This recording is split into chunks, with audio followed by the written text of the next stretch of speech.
Bupati Mesuji Elvianah membuka secara resmi kegiatan pasar murah dalam rangka Hari Besar Keagamaan Nasional Ramadan dan Idul Fitri 1446 Hijriah tahun 2025.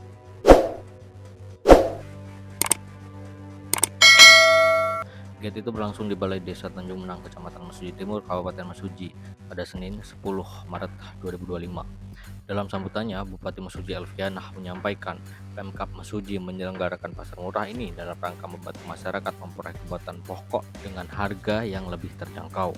Elvianah menuturkan, sebagaimana diketahui di bulan suci Ramadan dan Idul Fitri ini, kebutuhan masyarakat akan bahan pokok cenderung meningkat. Hal ini seringkali berdampak pada naiknya harga-harga di pasaran, yang tentu dapat memberatkan masyarakat, terutama bagi masyarakat yang kurang mampu. Maka dari itu, kegiatan pasar murah ini digelar sebagai upaya mengatasi persoalan tersebut. Dijelaskan Elvianah, dalam giat pasar murah tersebut, beberapa komoditas bahan pokok yang dijual memiliki harga yang relatif murah, sebab beberapa kebutuhan pokok yang dijual di pasar murah sudah disubsidi. Adapun besaran subsidi yang diberikan dalam pelaksanaan pasar murah tersebut dapat dilihat sebagai berikut.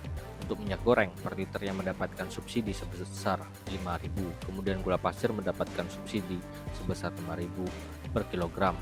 Tepung terigu mendapatkan subsidi 5.000 per kilogram dan telur ayam 10.000 per karpetnya. Ia pun berharap melalui gerakan pasar murah ini dapat meringankan beban masyarakat serta memastikan ketersediaan bahan pokok dengan harga yang stabil. Gula pasir 1 kilo di pasar 18.000. Harga di pasar murah ini 12.500. Tepung tapioka yang dimerekkan di 3.000 di pasaran itu 12.500, di pasar murah ini 7.000. Telur 1 karpet di pasar 54.000, bahkan ada yang lebih.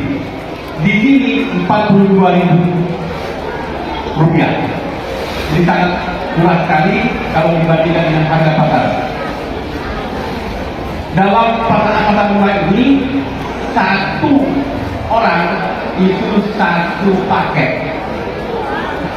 Boleh juga kalau tidak butuh paketnya, butuh telurnya saja boleh, butuh berasnya saja boleh, ya, butuh semuanya boleh, tapi hanya satu paket sembako, satu beras dan satu telur.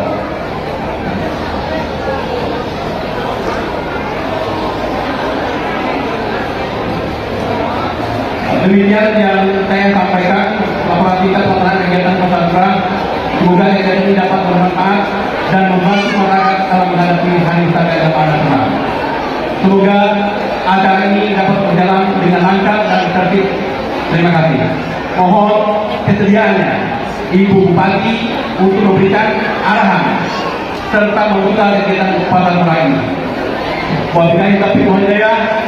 Wassalamualaikum warahmatullahi wabarakatuh.